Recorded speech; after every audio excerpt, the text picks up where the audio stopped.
and when you spend 24/7 a day with all your band members, you become really close, and you get to know their best sides and the worst sides. And your lineup is stable since 2006, so that means that you're the Yeah, same people living almost constantly together. And yet in yeah. 2022 you decided to take a group therapy, which I think besides Metallica, you're the best known bands to go through the group therapy. And do you think in Yeah, retrospective dude. that it saved your band? Oh, 100%. 100%, dude. It was that or no band. Like that was literally the choice before us.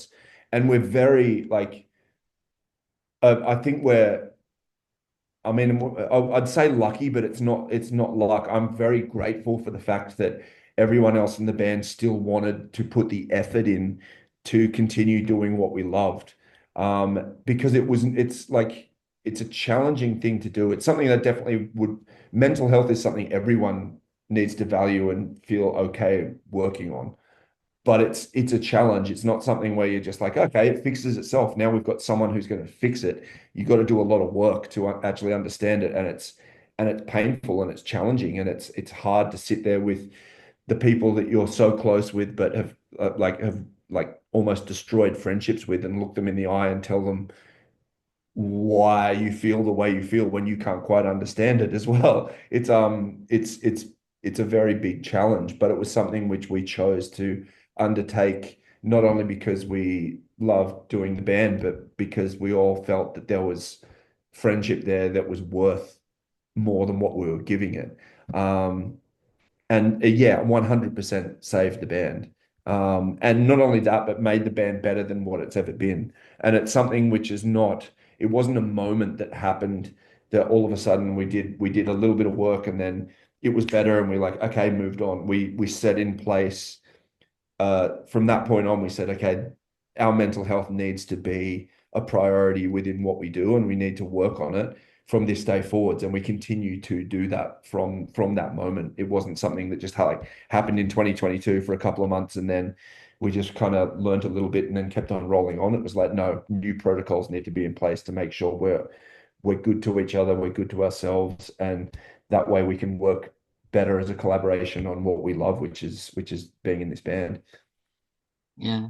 And I think that the bottom line here is to establish, to be realized that there are things more important than your ego, that your relationship with other guys and the band is more important. Because Yeah, many people like always like in a relationship, sometimes after 10 years, people break up because they think it's better to replace it than fix it, right? yeah, 100%, man. And it's like ego death is a hard thing to deal with. Like it's challenging in general because like we're not taught how to deal with these. Like, no, you don't go to school and not mental health is not a class at school. You're not taught that to grow, you should be following these steps. Your brain is going to operate in this way. But like it's very easy to become stunted in the way we grow emotionally. And once you're stuck at that level, you do just start going through the motions which are self-serving, which just build the ego. And then it's very hard to unwind that and break old patterns of thought and mental patterns, that mental superhighways that you go down. And it does become easier to just go, you know what, fuck it, start again. But it doesn't have to be like that. And it's very, I think the thing for people is it's hard to articulate when you don't understand. A lot of what we did was having our counselor say, this is the way the brain works. This is the reason you're thinking the way you're thinking because you've had years of thinking like that. And this is how we undo it. And this is how we communicate better and set up new practices to make it work correctly. But if you're not told that, you just go, how do I fix this? I don't, I start again. It's like that's it. That's it. If someone doesn't give you the manual for how it works, you just go, it's broken, rather than there's a different way of wiring this and a different way of moving forward. Yeah. So whose idea was to go to the group therapy? Who in the band decided that you should do this? Luke, who's our manager and guitarist, he was the one that was like, I think we need to do this. Um, because we tried like mediation, And that didn't work. It resulted in the same outcomes, which was everyone just reinforcing their own point of view. It'd be someone saying, well, I think this, and then someone else going, yeah, well, I think this, and I think this, and it just go round and round and round and round.